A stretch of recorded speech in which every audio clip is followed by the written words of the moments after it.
there, good evening and welcome back to Celtic World Order podcast. As always, I'm Steve O'Matt, and as you can see, I am joined by two absolute belters of guests. Well, Paddy's not a guest, he's a resident, he's my right-hand man, he's my bearded brother, but down below is a familiar face, a man who is known for his sharp tongue and blunt honesty. I believe you were once called, was it a vomit of negativity? A vomit of toxicity. Oh, even better. I was called. Even I'm going to get it on a t-shirt. I'm love definitely going to get that on a t-shirt. Love it. As of course, it's Gigs Report, it's Kev Graham. You'll see him from Axom, and as I say, he's a man who's uncompromising in his viewpoints, particularly when it comes to tonight's hot subject, which is, of course, you see at the tagline, board of the board, the boys club needs disbanded, because last night that lacklustre performance against Kairat Almaty ended up in a serenading of the board, and it wasn't positive. It was sack the board. That old chant made a back return. It came back with a vengeance, and the guys on the end of it, the combination of arrogance, but then it turned quickly to shell shock. And as we've been going around and seen social media, people are awash with theories. Is it the manager's fault? Is it the board's fault? So on and so forth. We're here to talk about the board. First and foremost, we're going to lay out what we know of them, what we know of the shareholding situation, and maybe, just maybe, try and work out, even though it's hard to do so, why Celtic are ran completely 100% like a corporation rather than a football club. So we will get right in about that. But before we do, the wee bit of housekeeping at the front end, we are only 9 people away from 2,000 subscribers on this channel. So if you are new to the channel, you haven't subscribed, what are you doing? It costs you nothing. It's absolutely free. Hit that subscribe button, give it a like. If you're liking it, share it, tell people, grow the community. You know the socials by now. You can get us elsewhere and do so. So guys, let's get down to business. But before we do, I just want to come to yourself, Kev, because me and Paddy came on this morning. We came with a calm head after last night's performance, and we tried to make sense of it. But yourself, what's your thoughts straight up on how it went last night? I wish I would say it was surprising, but it wasn't really surprising. But we didn't do enough. Even with all the faults that we've got in the squad, our performance level should have been better for that 90 minutes. We should be taking a league to Kazakhstan next week. But then when you actually got to about 70 minutes and I'm sitting in the stadium and I'm going, I'll be quite happy to get across there with a clean sheet and take it again, because we weren't good last night. We weren't really, really good. I was always quite worried with folk actually talking about 3-4-0 victories, and I'm going, wait a minute, this mob have been through 3 playoff rounds. They've managed to get here.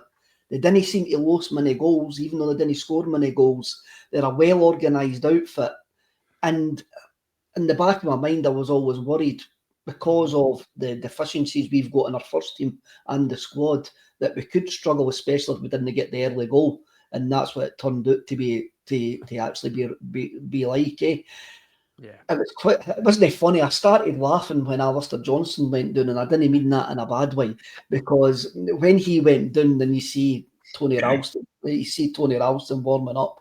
I says to the guy I go to the football with, and the boy sits behind me, I went like that to him, I says, on 60 minutes, we're going to end up with Scales and Ralston as your 2 fullbacks. Yep. Mm-hmm. Yes. And by this point, Yang's going to be on the park. And by this point, it's likely that Kenny and Yamada are going to be doing rock, paper, scissors in the dugout to see who's gone on, because there's nothing between any of them. And I went, you have to laugh that we've got ourselves to this point. Aye. And it's predictable that we got here. We saw it towards the tail end of last season when we saw the drop-off, especially with the big players. Then you haven't replaced Kyogo, Jota's got injured, Kuhn's chucked it, and you saw the holes in the squad at that point. The first team squad's a bit stale. I think there's some guys that need moved on there that have been on that mill far too long. I think Carter Vickers is one of them, even though he's still one of your best players. The whole place is just stale, and the team's stale. But we were still poor last night, even with all our deficiencies. We were still poor. It was just a poor performance, and we've got everything to do next week now. I still don't think we're out of it. truthfully. I still don't think that we're out of it. But it would be so far easier if we had some things on the wings or like something up front. It would be far easier for us to do it. We're going there next week hoping, rather than going, we've got guys that can actually do this. That's true. Yes, at least we've still got hope. I'll try to be a wee bit of positive there, eh? Well, we've got to get some positivity in, because I don't think the next to follow is going to be too positive, mate. Well, I think it's quite obvious where the problem lies. I think the manager's told you where the problem lies. And if you've been a Celtic fan that's been kicking about for the last 20 years, you'll know where the problem lies, because nothing's changed in that last 20 years. And I says that at the end of last season after the cup final. I'm going like that. We will do nothing in the transfer market until the last week of the window, till we see where we are. Yeah. And folks say, no, Kuhn's gone away early in the window, this and that. And I'm going, well, look, last season, we waited until Matt O'Reilly was sold before we actually spent. I says, in this season, we've actually got a qualifier to actually go. So we'll wait until the qualifier's done before they decide to do anything. And that's wrong. It is completely and utterly wrong with the money that we've got in the bank, with the transfer fees that we've already got in for Kuhn, Frimpong and Ben Doak this week as well, eh? They've hung the manager out to dry. They have really hung the manager out to dry. And I don't think Brendan's absolutely blameless, but at this point, he's completely hung out to dry. Somebody says the other day there, it was like he's had one hand tied behind his back. And I'm like, he hasn't had one hand tied behind his back. He's been blindfolded, tied up, put in the back of a floor Cortina, and he's getting chucked off John O'Groats. That's what they've done to him this summer. And they're chasing him at the door. And for all your faults you can see with Brendan Rodgers, are we going to get the same calibre of manager? No. Next year. And that's a thing way. That is the point, though. And Paddy spoke about this earlier on with myself. He says, when you look at the history of managers eventually coming to the end of their tenure or otherwise, it usually results in the same way. You could insert this summer period into any other season, 10 years plus. Let's be honest, you could. It always comes down to the same thing: needing players, running a risk, right up to the last minute, wait and see, let's hope, let's get the money secured before we act. Always against the backdrop of huge financial, money making, brilliant bank records, record turnover year upon year, so on and so forth.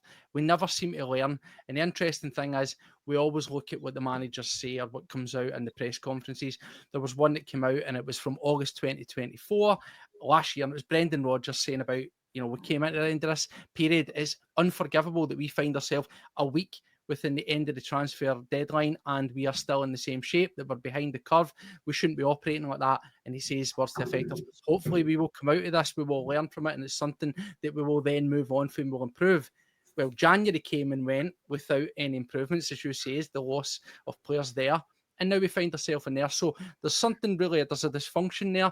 There's something broke behind the scenes, and we just need to sift through it. Now, the easiest one and the most obvious is, of course, it is the board, right? Let's not kid ourselves on. And just for the benefit of balance, we will caveat it and say that we are a very well-run club. From a business standpoint, you cannot deny that. The financials tell you that, the growth. They do tell you that, Steve, but I've got a saying that we're good at football business, but bad at the business of football. Yes, and that's exactly the way I look at it. That's exactly what I'm getting at, and that's hopefully what we're going to dig down and drill down and get to the end of. The reasons as to why that may well be. Is it just sheer greed? Probably. There's always corporate greed, but fundamentally that is the point. We are ran well as a business, but not as a football club, and they're two different things. So let's jump straight in. Get your opinions in as they come around. I'll try and get as many of them as I can. Let us know your thoughts on the board. We'll then revisit the game at the end, so on and so forth. So what I thought to do as a jumping off point is, we know that the board, and it's quite interesting, guys, because as a football club, probably Celtic fans know more about their board than any other club out there.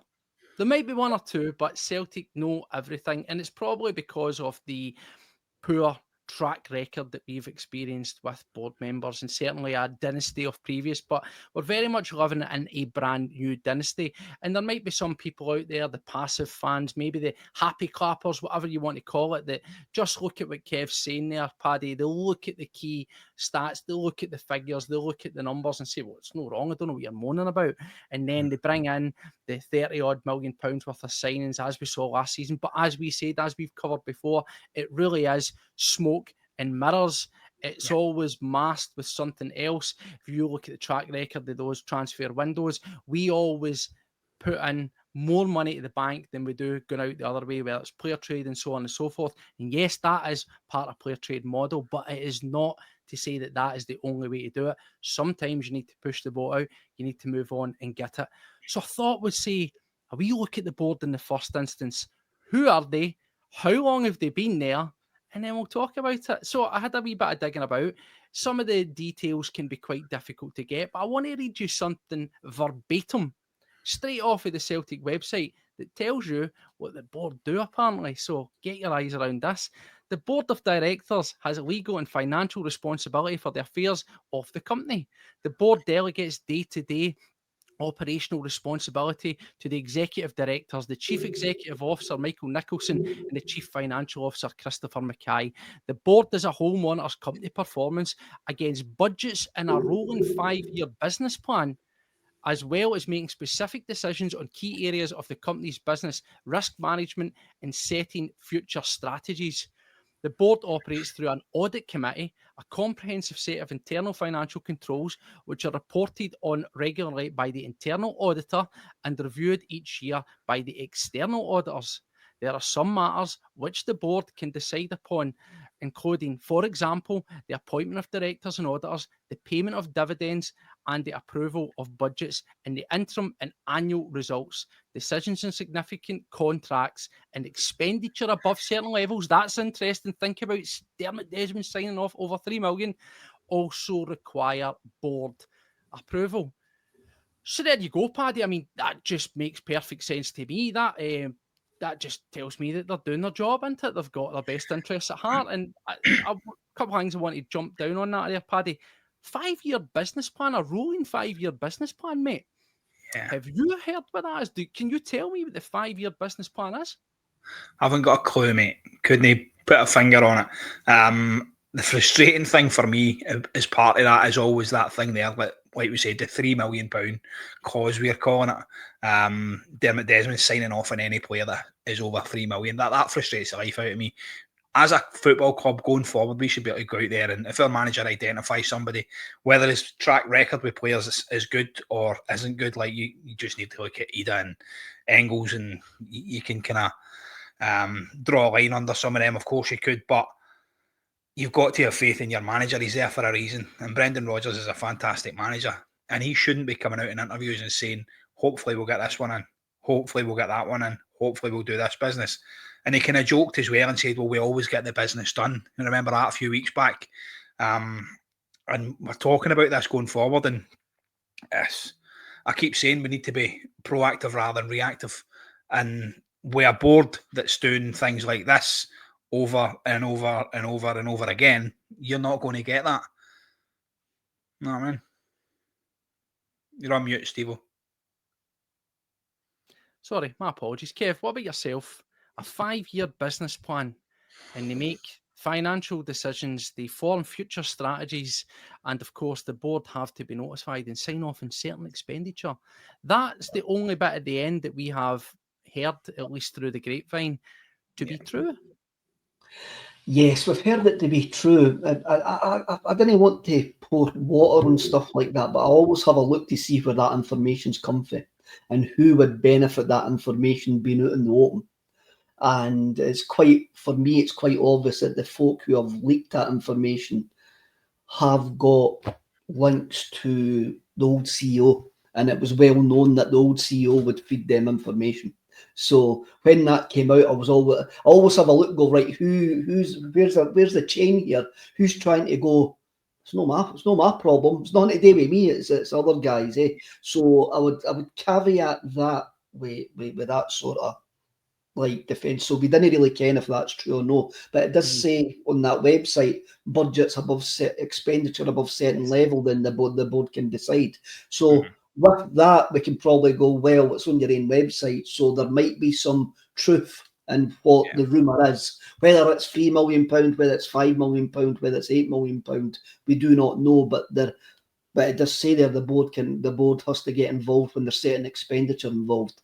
What 420 says was actually quite interesting, because it just means a 5-year rolling plan. It just means it starts again and it starts again and it starts again, right? Yeah. So that there's no going, and so I know for a fact that we only budget to get in the Champions League 2 years out of 5.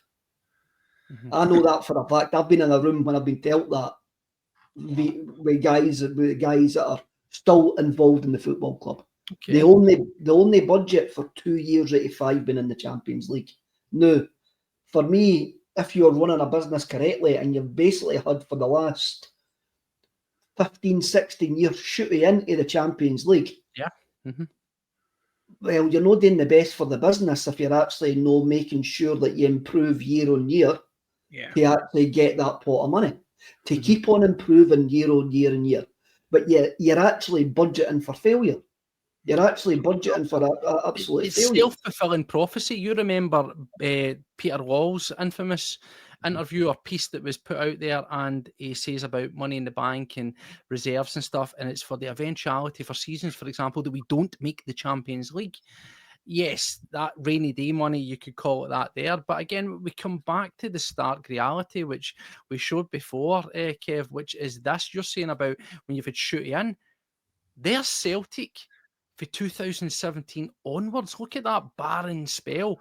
18, 19, 20, 21. Qualifying round of 3, qualifying round of 2. And that is back down to not spending, not properly preparing, not putting things forward. Now, just before we deep dive into that, sorry, you were talking about losing and making money. See if you were a CEO of any other business, any other big company, right? And you're turning over 100, 150 million, 200 million, whatever it is, each other year. And you make decisions or sign off on decisions or have influence on major decisions, i.e. as a football club, signing players that will strengthen your cause and let you make more money by prizes and win and so on. See if 4 years on the bounce, your decisions, or at least part of your decisions, resulted in your business losing potential incomes of £40 million. You'd probably be at a job, but not at Celtic. Why is that? For 20 years, we had the same CEO, and who micromanaged everything. He did micromanage everything, and anybody who has been involved with the club will tell you he micromanaged. The former CEO, Peter Wall, could tell you how many pies were sold in a certain kiosk in the North Stand. I've been there when he's actually said stuff like that, right? And I always thought, as a CEO of this football club, it's not your job to actually ken how many pies are being sold at a kiosk at one stand. It's not your job. You should have like more important things to actually go on about, to bother yourself about, So, and for what you've seen, for what I've seen, and this is just me, this is my opinion, since Peter has stepped back, since Peter Wall has stepped back, there's a vacuum there of, there's maybe guys there who are not qualified for the jobs that they're actually in because they were micromanaged that much that they didn't have to stand on their own 2 feet, and now they've been let go to walk. They're struggling. They could be struggling a little bit. There's also some... nothing's changed in that 20 year. Peter Wall left, and Michael Nicholson, who was a club lawyer, was promoted to club CEO. Now, I've met Michael plenty of times. He's a very, very nice lad. He is a Celtic fan. He is a right Celtic fan, and that's on. I didn't like when folk label it the board. They're not Celtic fans. No, by the way, they are. I really do know that they are. But the way I looked at it, I says, if Michael Nicholson had went for a job with another football club as a CEO, would they have gave him that job with his CV? Probably not. Yeah. So that's the thing. So probably no. He's a very, very decent lawyer, and that was proven over the years. But he's also learned under Peter Law of the way the club does business, and there's a staleness there in the background of the way that we make decisions. Things have moved on. Things have completely moved on from 20 years ago. We still can't be doing business that way. I didn't mind the board setting a budget and giving it to football guys and going, there's your budget there. If you're going to go £2 above that budget, you've got to come back to us. But we're not interested until you're ready to go above that budget to have that conversation. And there is a bit too much interference there. I mean, how does a financial guy know that winger's not worth £5 million? Maybe it will get proved that he wasn't worth £5 million because 50% of signings do actually fail. But it's the constant culture of having to win the deal, which holds us up. Having to get the best deal possible, being absolutely awkward to deal with. And I've heard that from agents, that they hate dealing with Celtic because we're that awkward. And you hear it with the young lads that have actually left. Like Daniel Cummins was one of them. Celtic never spoke to him for 6 months to get a new contract and stuff. And there's more and more a case coming up, and you get outside guys going, Celtic are an absolute nightmare to deal with. And that's wrong. And that's something that needs to change. What would you think of a 5-year plan that budgets for 2 years only been in the Champions League for I think as a team in Scotland that wins the league as much as we do, we should be trying to push for the big table every single year. 100%. Like if you win that league and you know you've got a chance of getting into the Champions League, then you've got to push for it. Whether it's a rolling year contract then, where you say, right, if we win the league this year, then we're going to push for the Champions League. And we're not talking we know what we've got in the bank. They've been blatantly honest about that. But we want investment. We're not saying go out there and invest 70 million. We know that's not going to happen. But it's the money that we've brought in with player sales. We're going into a Champions League qualifier against a team for Kazakhstan that we were expected to beat because they had a lower coefficient than St Mirren, St Johnstone and other teams like that. So going into it, I would have expected a bit of investment. You look at the players we lost. Nicholas Kuhn, he's not been replaced. Benji Nygren was kind of brought in as a replacement for him, but he's not a direct replacement. Even Engels wasn't a direct replacement for Matt O'Reilly. We've not really replaced these players with a like for like. Kyogo, we didn't bring in another striker. We brought in Jota, who was another winger. Now Jota's out, so we've not even got another winger there to cover. God forbid something happens to Kieran Tierney or Daizen Maeda. If anything happens there, then we're right up shit creek. Do you know what I mean? I think we've had the qualifier, right? So we've had the qualifier. Even without the qualifier, we should not be going into the first game of the season with everything that you've just listed there as James Forrest as the best winger at the club, the best fit winger at the club. That should not absolutely happen. And that is no offence to James Forrest for that. We should not be going into the first game of the season against St Mirren with James Forrest the best winger at the club. And when you've got to remember during the summer, for what we've kind of been told as well, that Yang's agent was touting him all in championship clubs because he'd been told that he can go and find a new club. So this one is really, really weird because we got the money in early, and we all know, for me, we all know that we're not going to spend any more than the £20-odd million that we've brought in for the transfer fees. Yeah. That's already sitting there. It's sitting there now. We get the 40 million for the Champions League. And then they'll release that 20. But then that's not the way it should work. I know. That's not the way it should work because you look at your net spend over the last 10, 12 years, I think it's less than £5 million. I think we've actually made £5 million profit. And that's fine. That's brilliant. But you've got to invest at the right time, and that's something that we've never got the knack of. That is something that we've never got the knack of.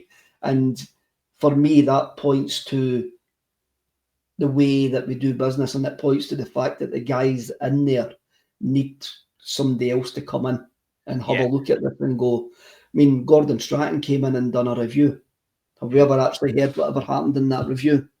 There's we no haven't. transparency. There's no transparency whatsoever with the board or anything else that goes on at Celtic. I mean, we talk about John Paul Traynor, and listen, God love the guy. It's one man doing a job that 20 people could do. And I feel like there's a lot of people obviously giving him stick, oh, you should be coming out, you should be telling us what's going on there and what's happening and blah, blah. You're the fan liaison, you've got to do this. But this is one guy trying to do that job.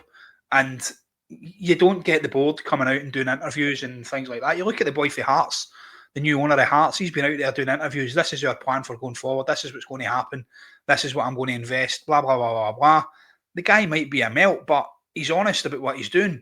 He's come out there and he stood in front of his fan base and went, listen, guys, this is my plan going forward. So if the Celtic board done that, could you see Michael Nicholson or Peter Lawwell sitting there and saying, right, guys, this is what's happening here. This is what we're going to do going forward. This is how much money we're going to invest. We spoke about it again, proactive rather than reactive. That's exactly what you've got to do. You know you're going to lose Nicholas Kuhn. Replace him straight away. And don't be going to a club and saying, oh, we value that player at $1.5 million. I know you want $5 million for him, but there's $1.5 million. And it's getting laughed at. Was it the chairman of Go Ahead Eagles put out his statement there on X saying that Celtic should be more like the rivals across the city. They should just come in and do business the right way. And then kind of joked about it going, ha, ha, ha, ha, ha. That's not what you want to see. Do you know what I mean? Hopefully, Steve. Oh, he's moved. Is he back? He's moved seats. I apologise completely to every single person watching and you guys. And thank you, though. I see that you're keeping it up. Yes, unfortunately, my wee back office, it would appear that it is just an absolute dead spot. So I've had to come back downstairs to the living room and wire myself directly into the computer. Tidy. I heard you always like to get wired into things anyway. That's it. But we can get back to business. So you guys have been doing well. Keep me abreast. Where are we at? I was just trying to figure out, obviously, what the question was you were asking before you started giving it the robot dance or whatever it was you were trying to do. We just kind of spoke about the board and obviously kind of where it's at. Speaking about getting some transparency, and obviously John Paul Taylor feeling quite sorry for him doing the job that 30 people should be doing. Yes. I just feel like it's a tough situation, and I mentioned the Hearts owner coming out in front of the fans and saying, like, this is my plan, this is what we're doing. The transparency is huge. Do you know what I mean? Brilliant. That's what you want to see. It needs to be. So, as we say, if we don't mind, what I'll do is I'll jump back into as to where we were going to be. So that would be the segue about the board and who are they and who are these faceless entities. So there's obviously a wee graphic, something there. I'm sure most, as we say, most Celtic fans know there, but in case they don't, there we go. Let's start at the top. It's obviously Michael Nicholson, the CEO. He's been at club 2013. He's been in current role since December as the CEO. As Kev did say, though, he has been at the club since 2013. And during that point, he was basically the company secretary. Yeah. He was then called in 2019 the director of legal and football affairs, whatever that means. And of course, he went on to be just the lawyer, a very good lawyer and all that. But essentially, that is his background. Setting down from it, Chris Mackay, the chief finance officer again at the club, 2016, and in his current role since December 2021. He joined 9 years ago. And what's his experience? What does he bring to the party? 15 years as a financial advisor to large corporate companies. And then, of course, we get everybody's favourite, the non-execs. Peter Law. Remember, we used to call him the non-executive chairman? Well, they've just removed that non-executive part from his name, it seems, and now he's just the old chairman. You need no introduction to the man. He's been there since 2003. Take that in. Wow. Before his slight departure. Don Mackay comes in. We'll go on to Don Mackay, then moves on. Of course, Dermot Desmond, the money man, the monopoly man. He has a monopoly on Celtic, and he's been there since May 1995 when he first got himself involved with his shares and his input, which have more than paid its way by now, I would say. And of course, some of the other less sort of at the front, lesser mentioned, Tom Allison on the board since 2001. He has a shareholder as well, about 3.5% stake there, and he was appointed in 2001. Ages. And he is described by many has been the eyes and ears, the man in the boardroom on the ground. He's Dermot Desmond. He's Dermot Desmond's man. He's pseudo Desmond. He is him when he can't be there. And then, He's of puppet. course, exactly. Yes, the Yeah. man that keeps eyes and tabs on everybody. Brian Wilson, independent. Well, what is independent? Well, these are the people that are supposed to hold the board to account, that are supposed to ask the hard questions and make sure that the business has been running well in transparency. Sharon Brown, there since 2016, again, clocking up in 9 years, and she's apparently an expert in finance and governance, and she takes to do with the audits, apparently. I use the word apparently a lot here. And of course, finally, Brian Rose, 2023. Now, this one's an interesting one because apparently he comes hot off the sort of press from down south of Apple services in London. And he's been brought in with 20 years plus of experience in entertainment and music industry and content creation industry and so on and so forth, working alongside large music companies and film companies. And he's here to revolutionise and develop Celtic's digital footprint and make us better in all those different facets We're of going to that. be like This Is Wrexham. Are we going to be getting a Netflix series made about us? Is that what's happening here? I think that's the least of our problems, just having somebody like him in the door trying to do something like that. Let's just do what we do in the pitch and start getting the manager some money. Yes. Hence how you're now getting 5 emails for Celtic a day trying to punt your merchandise. That's your digital footprint, aye. Well, see, when you look at that, guys, why did I bring that up? Because we spoke about staleness. Yeah. Look at the average tenure of those people on that board. It's quite sickening.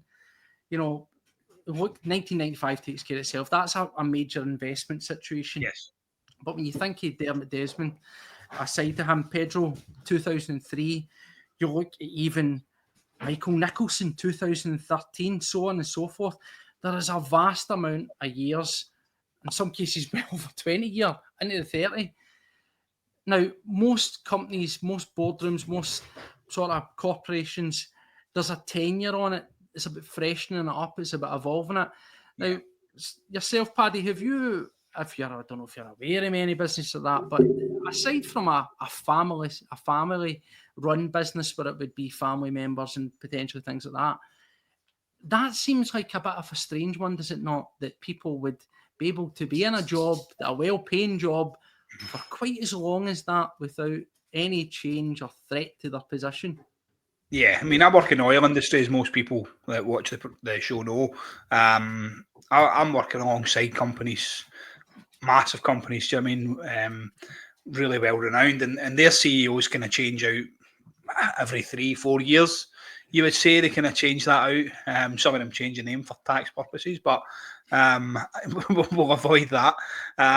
You look at it, the board isn't always as long-standing as what ours is, Steve. We're always sitting there and you see, this one's changing out and that one's changing out. We sometimes get visits for them out in the platforms and stuff, and you've got to kind of rein it in a little bit, going, right, this is the new CEO coming out, or right, what one's this? I was just getting to know the last one, and it's a bit here and there. Do you know what I mean? And I think it needs to be questioned. People that are in jobs like that, it seems to me a bit like jobs for the boys in there, doesn't it? Yeah.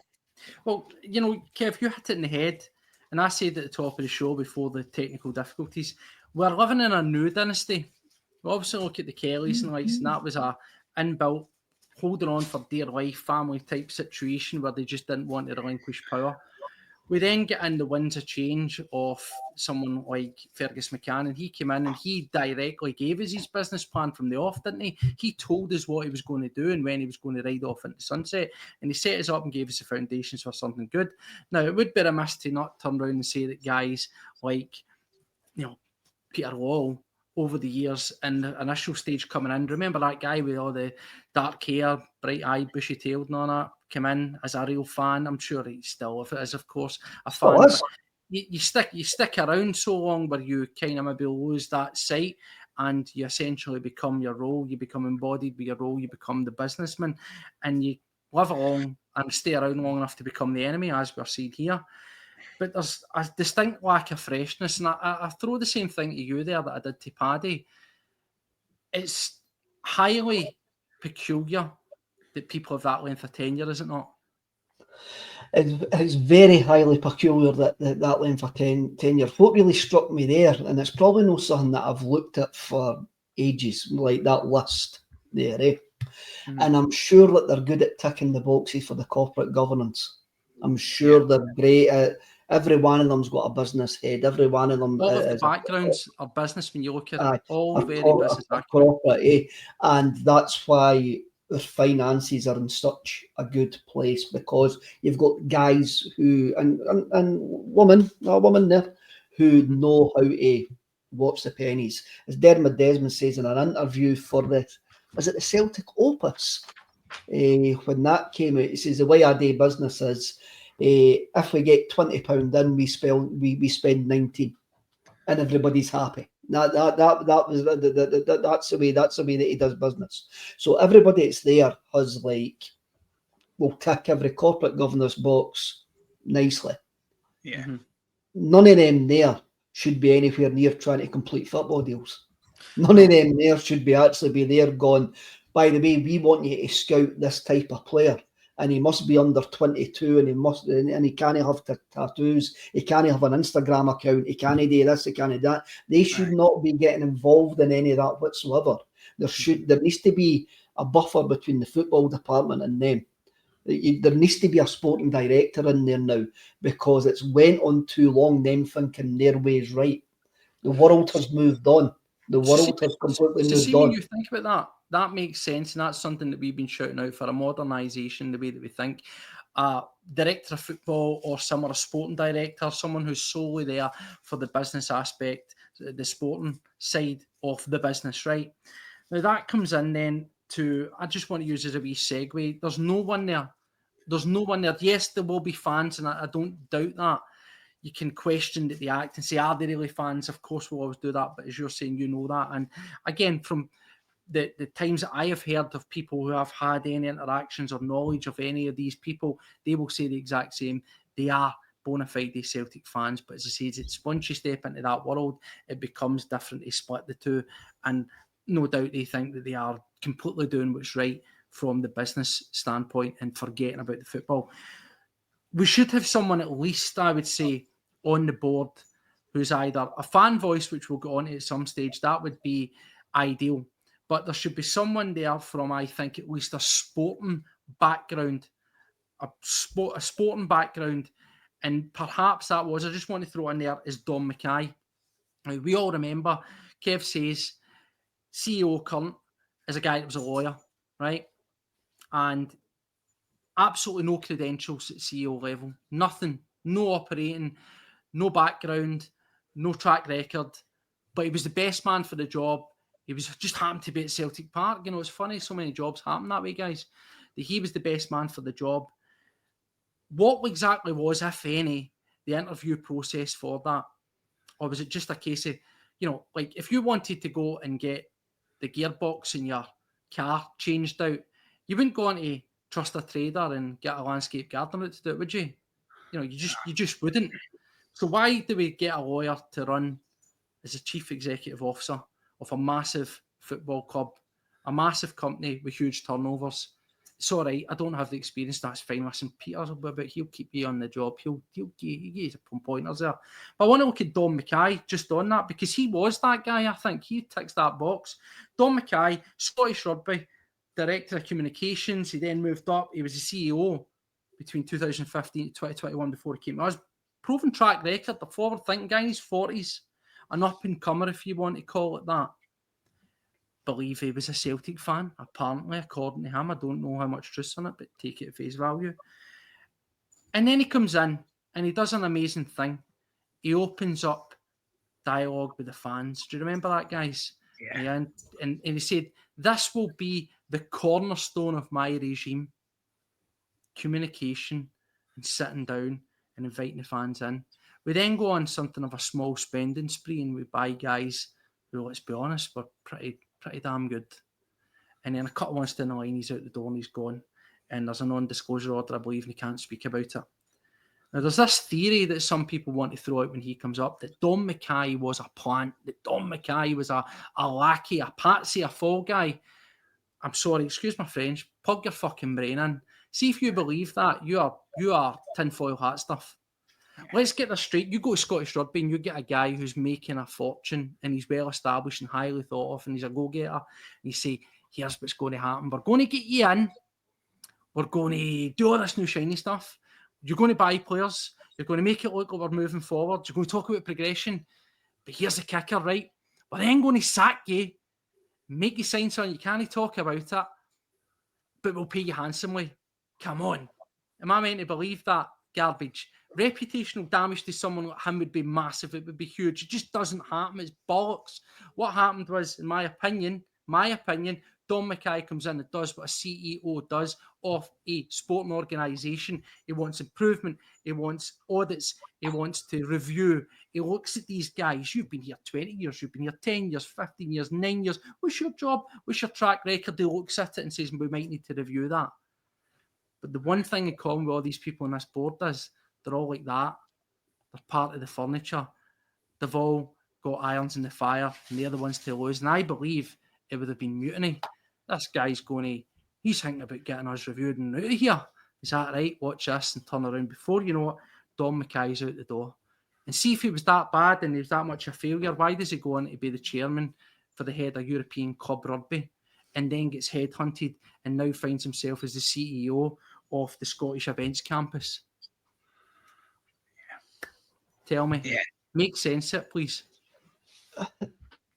So you appoint somebody that's got a CV to be a CEO of a sporting company, a sporting brand, and he comes in and goes, all right then, right, so the first thing we want today is we want to improve communication with the fans.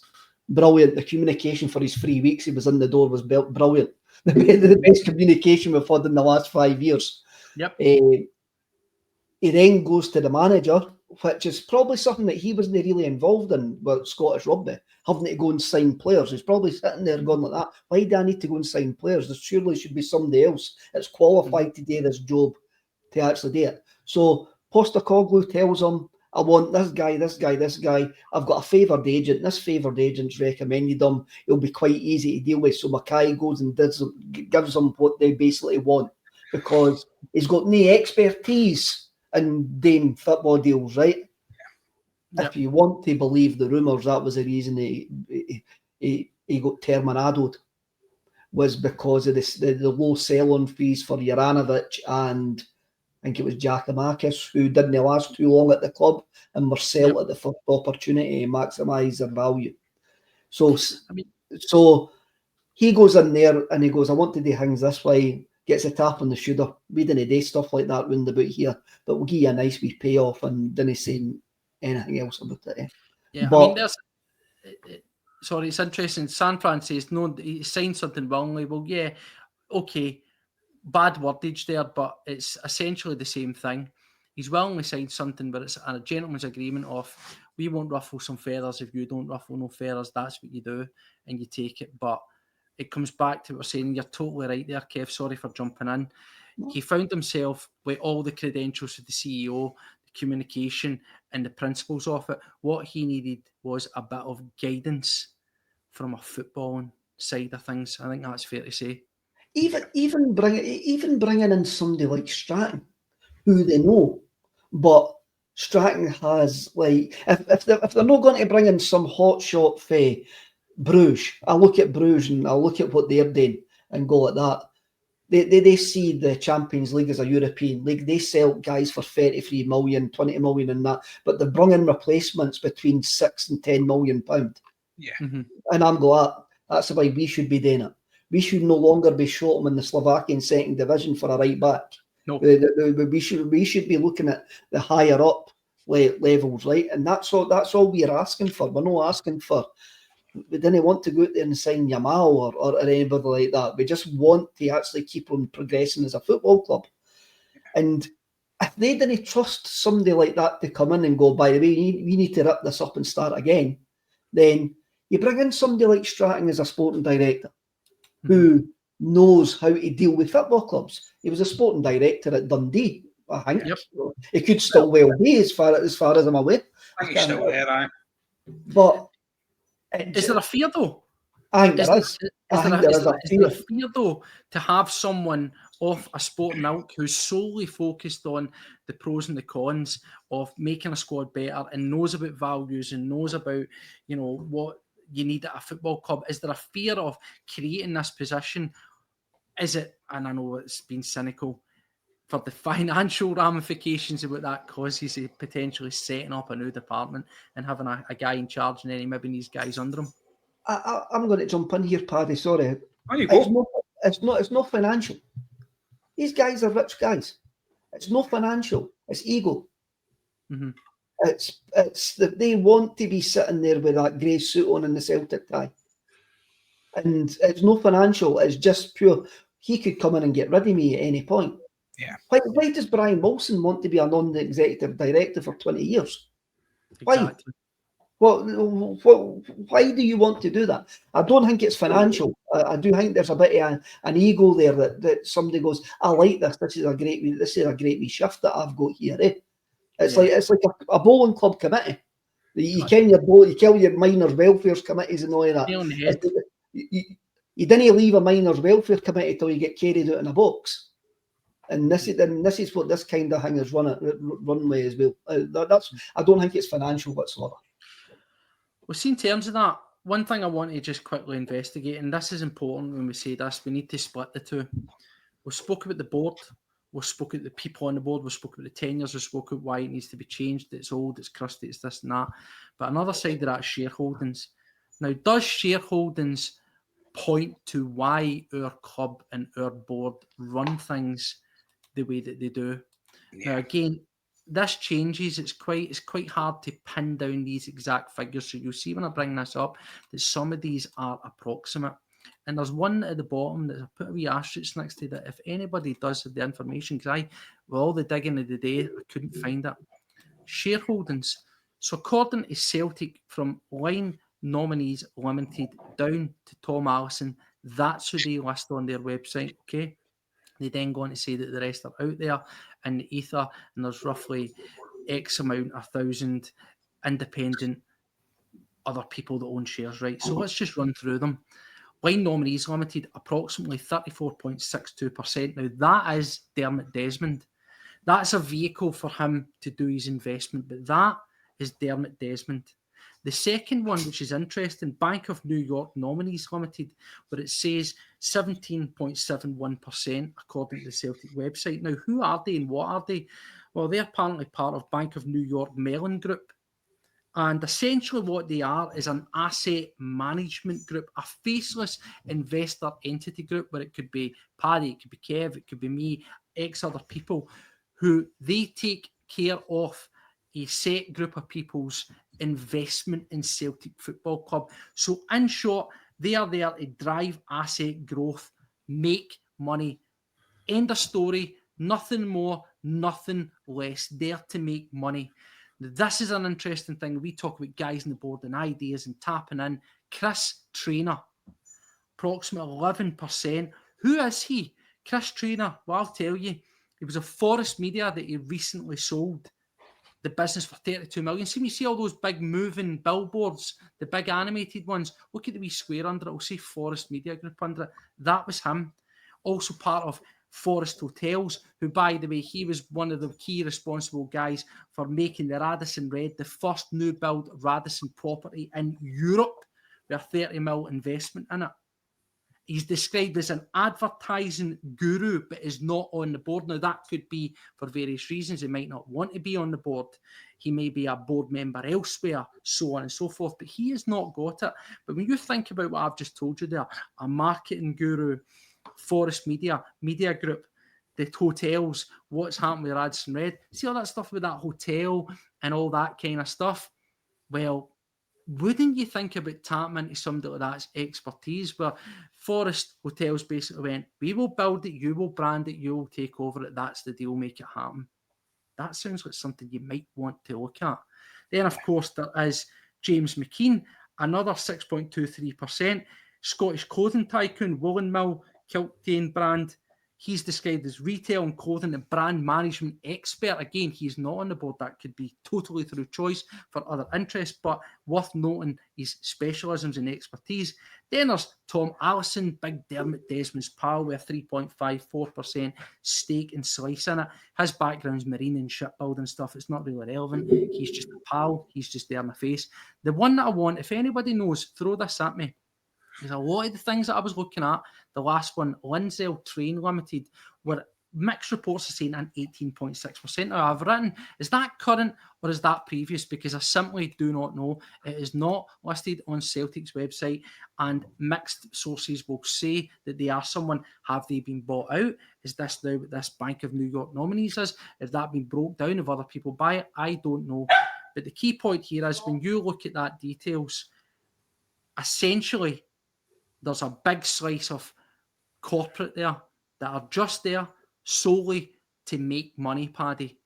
Could that be the answer as to why we don't act more like a football club and act more like a business? In other words, if it's not broke, don't fix it. They'll look at what we can do, doing the bare minimum with our, like clockwork, turnover, merchandise, sponsors, money for Europe, so on and so forth. And they're content, they're happy, they're getting steady growth in that every time. Yeah. Is that perhaps the answer to why we act the way that we do?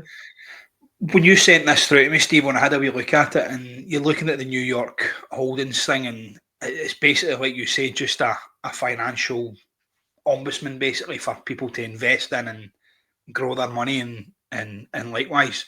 So I had a look at other kind of big teams.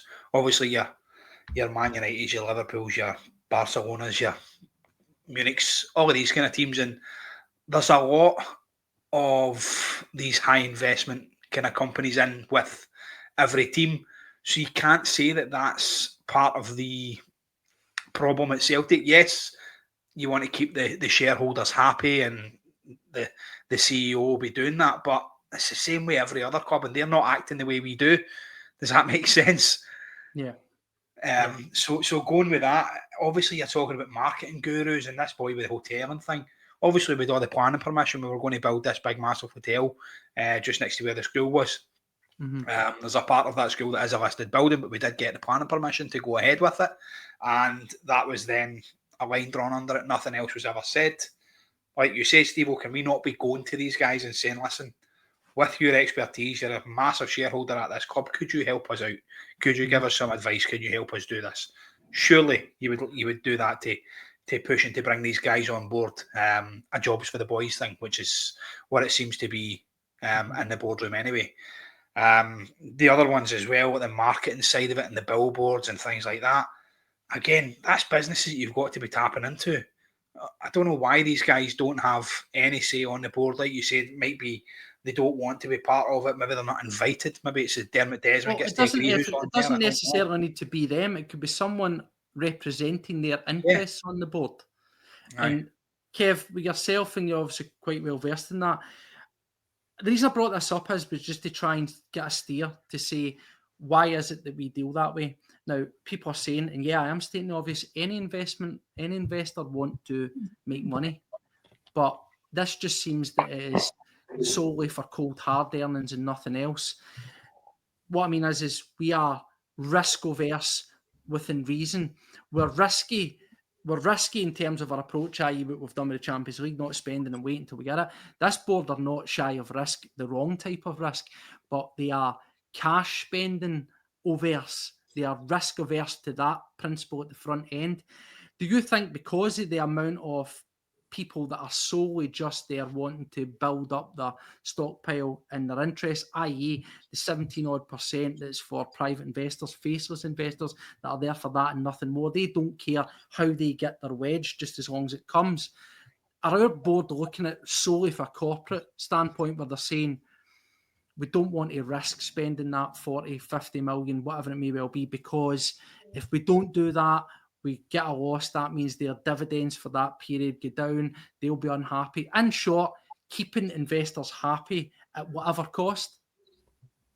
I don't know if it's Right, obviously the New York one's a hedge fund, the same as Lundestrail was a hedge fund, and they probably have got some link to Dermot Desmond at some way.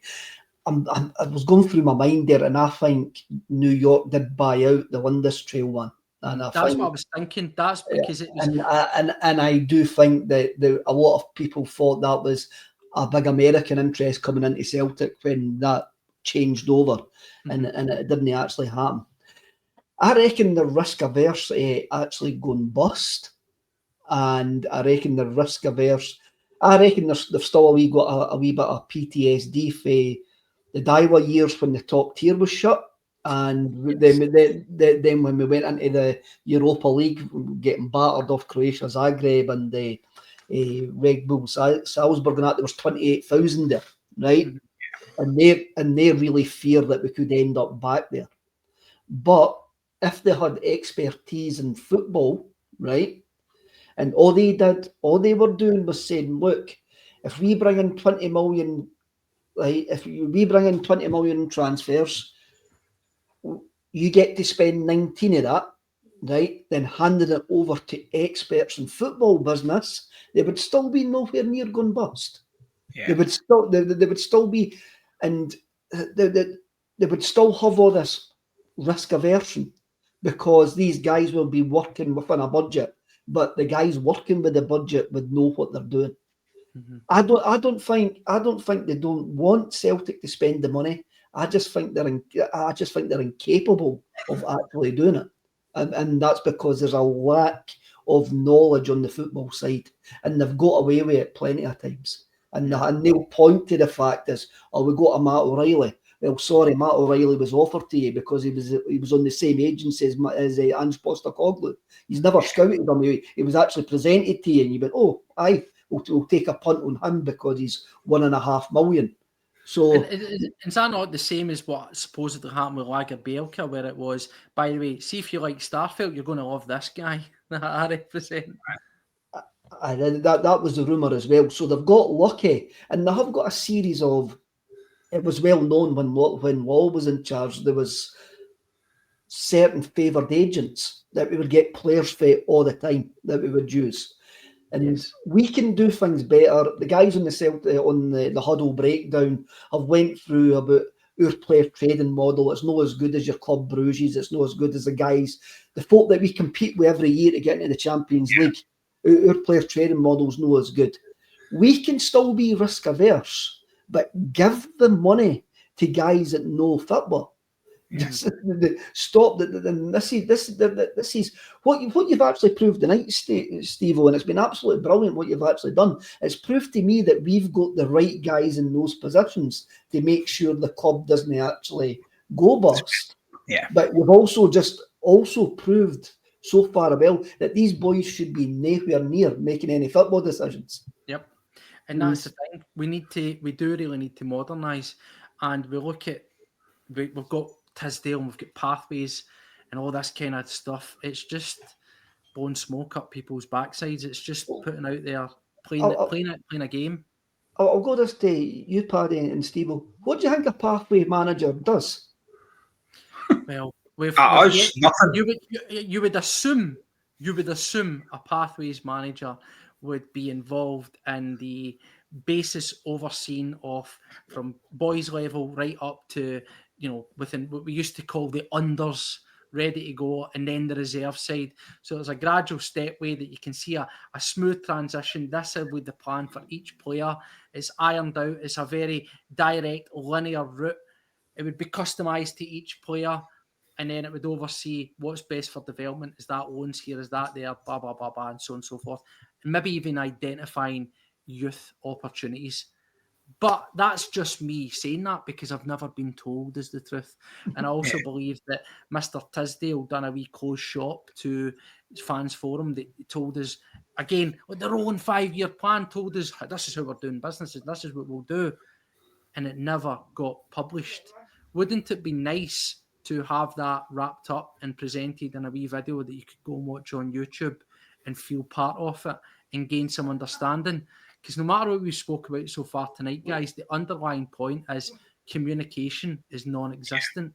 We don't know the 5-year plan. We don't know the budget. If you believe what the managers told them, if you get in the Champions League or Europa League, does it affect your budget? Does he even know what his budget actually is? Because if that isn't the case, that's phenomenally, incredibly, ridiculously wild. It is bananas if that's the case. So if you can't get the basic communication for your manager, who essentially is the football department, unfortunately for him, trying to do everything, and them up there, how are we, the wee people out here, meant to know what the Tisdale does, what the Pathways manager does, what anybody at that club does? Yeah. I mean, the thing is, they're coming in, but you look at guys like Cummings as well. You spoke about him earlier on. Losing him for 350 grand is ridiculous. You just need to look at the amount of goals that young lad he scored the season before he left. We spoke to Rudy Vata about Rocco and the way Rocco was treated all the way through. And it's ridiculous. It's horrifying to hear that as a club, we're not pushing the youth system to progress into our squad the way that we should be, the way that other teams are. You just need to look at our squad. That we're nowhere near the way we were 10 years ago, 15 years ago. And we're bringing in all these guys, ex-players, and giving them jobs, saying that, all right, this is your new job. You're now the manager of the youth system, and you're the progression manager, and you're doing this. It's jobs for the boys, but they're not doing much. Do you, Kev, you asked the question, do you know the answer? Just out of curiosity. A pathway manager is there to make sure that every player that comes through your academy makes you money. Is that it? And I would probably, there's a question then. Paddy used the term jobs for the boys. Now, in our dressing room, there's a big light up green sign that says world class basics, and it appears that we just can't get the basics down. There is jobs for the boys, and sometimes there's a place for that. I think you need to have a DNA of the club and a familiarity around it. But I don't believe that the best person for the B team manager was ex-players and the assistant to that, and the Pathways coach is a guy that used to play for us, who, if I don't know, maybe I'm wrong, let me know your thoughts, Kev, who seems a little bit over-qualified, perhaps, for the job. Yes, that is a kind of worry, that he is overqualified for the job. I mean, there's only one ex-Celt that I know has been a pathway manager, and that was Gary Caldwell. Gary Caldwell was the pathway manager at Newcastle before he jumped back into management with Exeter. And it's now Jack Ross is actually at Newcastle as a pathway manager. That's right. So basically, these guys are there to make sure that you get the loan moves right. You make sure your players keep value and either get value in the first team squad or they get value in loan moves. So if they didn't work like your Tillios and your Palmas and all of that, you still get money back. So that's what your pathway manager is actually doing. You look at the clubs with major turnovers of players like Chelsea have basically got a market where their B team players are gone for 12, 13 million pounds. And they've never kicked a ball for Chelsea and the Man United and Man City boys and that as well.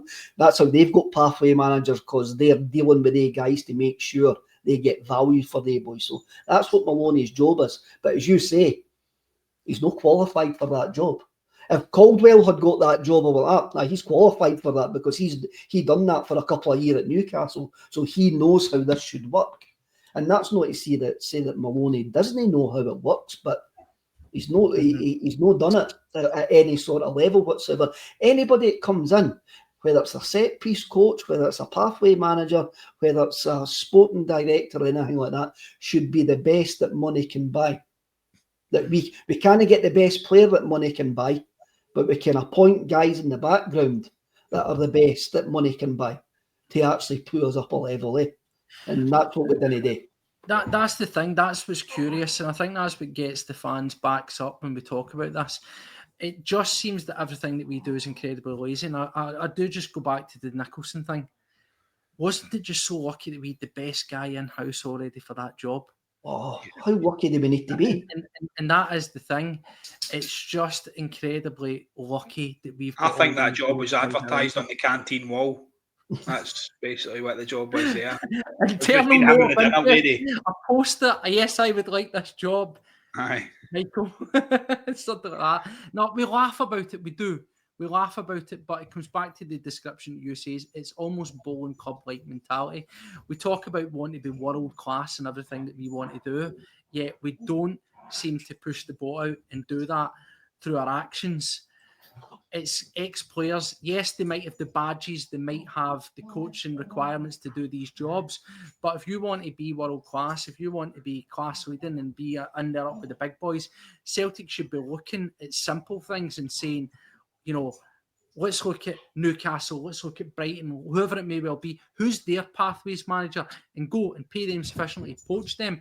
Who's their analytics guy? Go, poach them. Build a proper squad of independent, not Celtic men, people who are forward thinkers in their roles, even down to the basics. Yes, I've just displayed that we've got vast experience to tap into certain markets through shareholders and stuff that we don't seem to do. But retail, for example, simple things I'm just throwing out there. Go to whoever is the head of Under Armour, for talking's sake. What have you done? We want you in. You're going to be our new marketing guy. Stuff like that, but we don't. It's familiar faces and easy layups.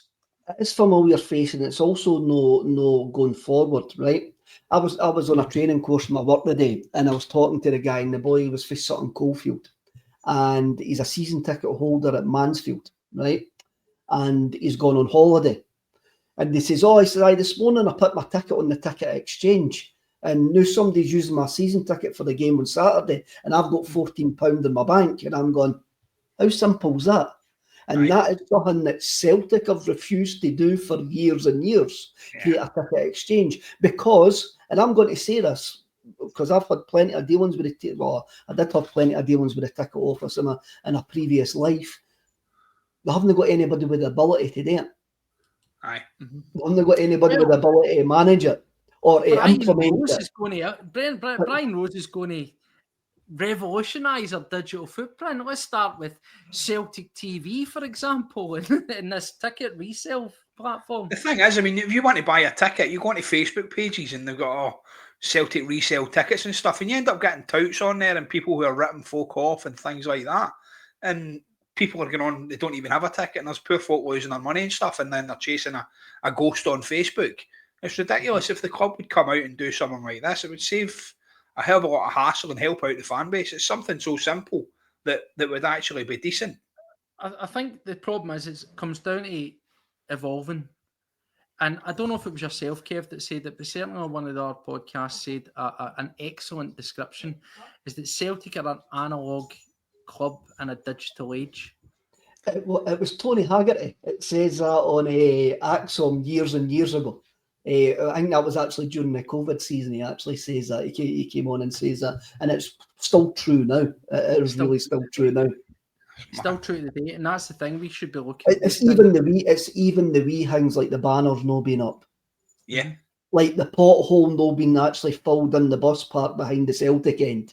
It's wee simple things like that. You go, these are so simple to actually sort.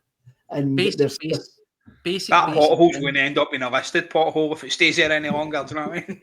Definitely. And that's another thing.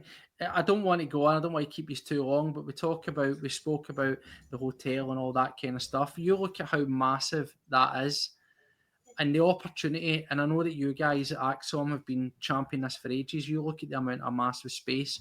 Now, you think of that European game the other day, and how many people would be travelling over for that, taking days off, meeting their mates in town for lunch, for beers, where we go, we're going to Merchant City, we're doing this or that, spending hours and hundreds of pounds outside the stadium when they could be on the footprint, in and around there, spending their money. See, if you're going to pull the pants down of the fans and you're going to fleece us for every single bit of our cash, do it right. Don't do it half-heartedly.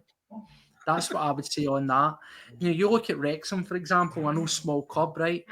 Big money backing, but you look at, is it the racecourse or the racetrack? Very small, very small. They pack it out. It costs too much to expand it. What have they done? On match days, there's marquees and it's like a tent. It's like a market all the way around it on match days, and they cane it. Food, beverages, entertainment. merch. And that's how they make their money, because they can't do it through the gate. Sponsors, so on and so forth. See everything you're mentioning there, and everything we've mentioned, and like the footprint, daying up the main stand, the banners and all of that. I'll guarantee you, I have got an interest in American sports, and I'm very, very interested in the Americanization of football in Europe, and you can actually see it a lot in the English Premier League. You read things about like Bournemouth and how they've like done stuff round about the stadium, and it's really, really interesting. The American owners of Rangers, they'll be looking at that first before they look at the playing side. They'll be going, how can we get more cash out of a constant flow of folk here? Aye. And they'll have a look at doing stuff like that. They'll have a look at if they can expand the stadiums. They'll have a look to try and get folk people on the ground. And we'll follow them, because we should be forward thinking that way. And for you, and as you've quite rightly put down there, Steve, we have got guys on that board that can do that. It should be doing that. It should be pushing that through. And why are they not? And it's basics to touch on, as you say, it's just the stands, the banners, so on and so forth. I know that it would cost millions upon millions, probably a lot more than we'd ever imagine, to extend that stand, right? So that I can understand why they might not want to do that. But simple things like the concourses, building it out, you look at what would happen with some grounds where they realise that they can't, so they put a facade in the wrap around the stadium and they extend the concourse space. They make that more. This fallacy that the main stand is a listed building is absolute garbage, because the old school next to it was a listed building. There isn't really such thing as a listed building. There will be something, an aspect to that building that's listed. It could be something ornate. It could be a staircase. It could be an etching on a wall. It could be something as simple as that, a lintel. That's what becomes listed. And you can get permissions to essentially remove that and repatriate it somewhere and save it. Why do you think they were able to knock down the listed school building and make it a car park? So it's full nonsense. And the stand as well is essentially, as you say, is falling apart. Paul John Dyke says it. He walks around and you see those things and you see the decay on the stadium. And we sit and we laugh at Rangers falling down on stuff and that, but ours is unfortunately quite as bad as it is. For example, the lesser mentioned support struts that get put in on that old stand on non-match days that bolt into the ground and hold it up, and it's been lightweight. It's been made lighter on the way to the roof. Why? Because it's eventually becoming weaker. That's the reality of it. There's a lot of work to be done, and Celtic need to either ship up or shape out and move on, because we need drastic change, and it does start, as Kev says, with the footballing department, but we also need people who are willing to, as they say, speculate to accumulate more. Definitely. I think that's I fair. agree. Yeah. Well, anyway, guys, listen, thank you for joining me. I apologise sincerely to you guys and to everyone for the faux pas and the moving out and the drop. You're on the Celtic Wi-Fi, Steve-O. That's what it is, mate. I'm and I thank you guys for doing it. But I'm going to say this, Kev. I think you're the common denominator with this, because the last time I watched you, Paul John Dykes dropped out, did he not? It's Wi-Fi. Are you the Wi-Fi cursor? No, hopefully no. But now you've actually got me thinking. Maybe it's the metal plate in my head. I don't know. No, Paul John's Wi-Fi is in Fife, so that's his complete. That says problem. all, yeah. That says all. That says it. That says it's all. It just I do get kind of paranoid when I start mentioning the board and having a go at them and the Wi-Fi goes. As if it's almost we're getting cyber attacked somewhere. It's not the Russians. It's Brian Wilson's like sitting in his wee darkened bunker, like cyber attacking us.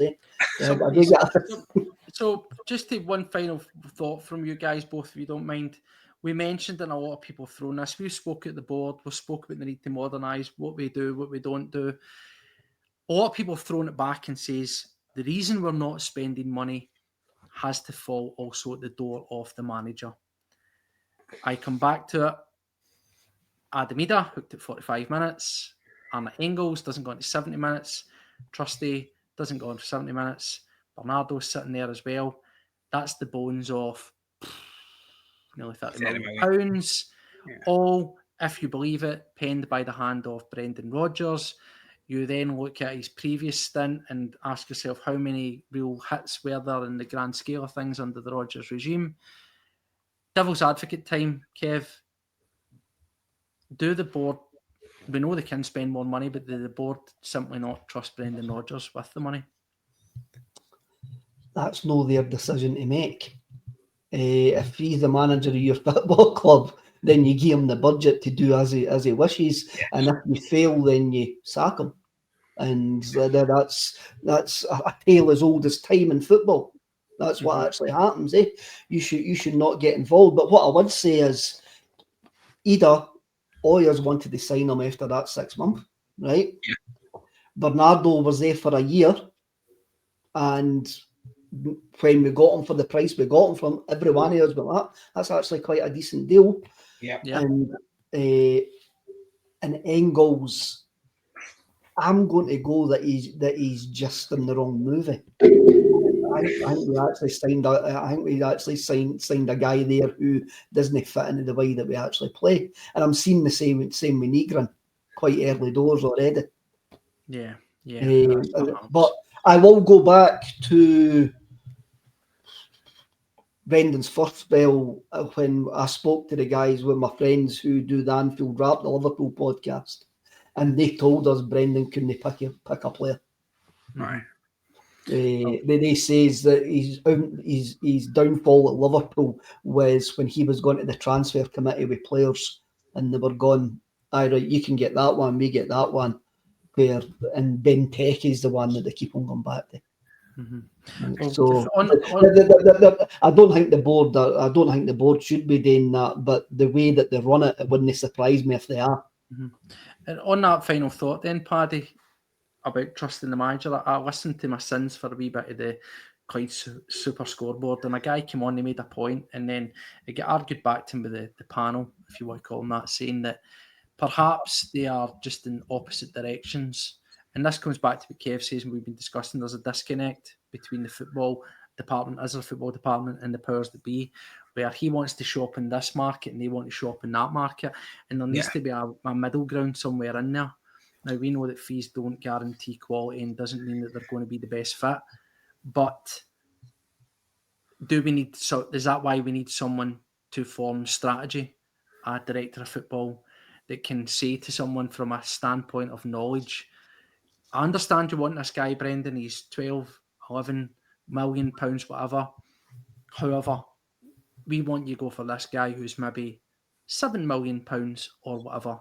And that's based on being knowledgeable about markets rather than, well, you want a guy that's £11 million. We'd rather you went for this guy at £3 million based on metrics with no football knowledge. If you've got something to back it up, I mean, I'm on the kind of same boat as what Kev is there, and saying that you've got to back the manager. You bring him in to do a job, and when we got Brendan Rodgers in there, there was a few people disappointed, obviously, when he come back the way he did and whatever. But he's proved his worth, and he's an outstanding manager. He might not be able to pick a player. Certainly, if he picked Arnie Engels, then I'll back every single person up that calls him out on it, because I totally agree. I think that he's not a fit for Celtic, but I think you need somebody in there who's going to, force a hand a wee bit. Steve will help him out. Maybe not go in and undercut him. Somebody that's just going to advise him, basically. But I think what would help him as well is knowing how much money he's got, because Brendan spoke about improving the squad so many times, talked about bringing players in.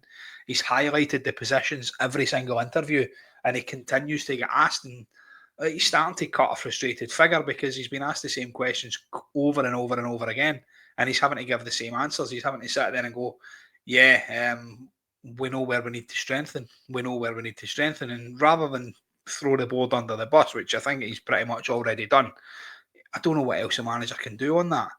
Has he highlighted players that are out of depth? Possibly. But I don't really know where the board are dragging their feet here. You're going to Jacob Braham one as well. Again, going in $1.5 million for a player that's valued at $5 million. That's not the way business should be done. And I don't think the board should have as much say is what they do. I think the manager should be able to go in there and say, listen, this guy's going to improve my squad. Please, can I have him? Do you know what I mean? You shouldn't have to go and ask, please. You just say, listen, give me this guy. This guy's going to make my squad better. But you can see the standpoint from the board saying you brought in Ida, you brought in Engels, you brought in Trusty. You didn't play them in your biggest game. Well, you played one of them and hooked them after 45 minutes. But I get that, I understand it. But we need to back the manager. We need to get behind the manager. We need to get behind the team.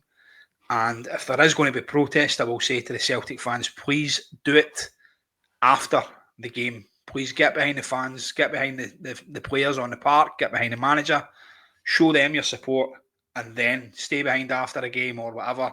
Do it outside and protest about the board or whatever else, because we need to get behind the team, especially at this moment in time. Yeah. Kev, I'll give you the final word as our guest. I echo very much a lot of what Paddy said there.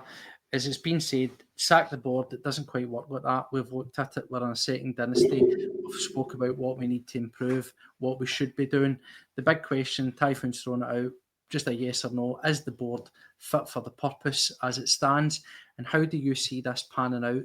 Have you any concerns that this will eat into match days and ultimately eat into the players on the pitch and cause problems? How quickly can this fire get put out, and how do we do it?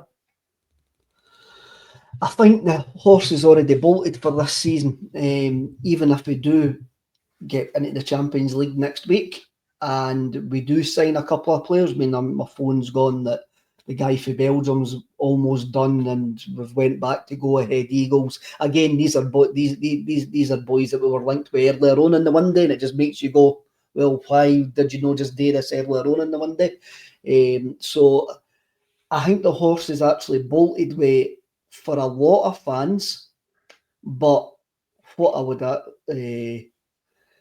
would actually say is, if we start winning, if we beat Rangers at Ibrox and we get a couple of players, and I'm sorry to say, but the majority of fans will be quite happy with that, and the board know that, and it's the way it's been. Again, I've been in a room when I was told that Rangers being good is great for business and competition is good for business, and as long as we finish a point ahead of them, we will still sell 50,000 season tickets. And that has been proved correct. Undoubtedly. There's talk in there as well about the increasing of the stand and increasing of the stadium to 77,000 or upwards of 88,000 even. And is it justified? I think if you do that, you'll still sell it out every single week. I think you probably still, at that point, you then sell 65,000 season tickets, and that's where a boycott no longer works. Yes, and I think again, just to not go down that rabbit hole, I think the reason that isn't going to happen is quite simply cost. The offset of the cost at the front end versus how long it takes you to rake that back. That's probably just why it doesn't happen. It doesn't make economical sense at this moment in time, whereas a hotel and everything else probably would. Well, anyway, guys, listen, thank you very much for joining me. Thanks to everybody for taking the time to stick with us through the thick and thin. Thanks to yourself, Kev, for coming on and lending your voice. Thank you very much for inviting me. It would have been ideal if it was plain sailing all the way through, but when you do these live shows, it never quite works out that way. So anyway, thank you very much. We really appreciate it. If you haven't done it, hit the subscribe, get us over to 2,000. You could be one of the 9 that help us do that tonight, and we really, really appreciate it. We'll be back through the week for more chat. Hopefully this evens itself out. We've got a game at the weekend to take care of. We've got a second leg to take care of, because we want to take care of it for more than one thing. So we'll get some money in the bank, and guess what? It might just get some players and all. Anyway, until the next time, take care of yourself. And as always, Paddy, you tell them, mate. Hail, guys. See you later. Thank you. Cheers.